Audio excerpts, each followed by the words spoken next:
Alright, this is my Microsoft keyboard and mouse that I've been using for the past 2 years on my MacBook Pro and Mac Mini and also in one MacBook Air, and it's time to upgrade them both. The mouse is replaced by the MX Master 3 and the keyboard has been switched to the Keychron K4.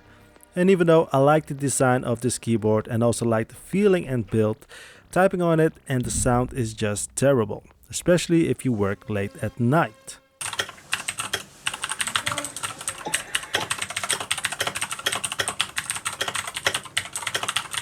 I hate it.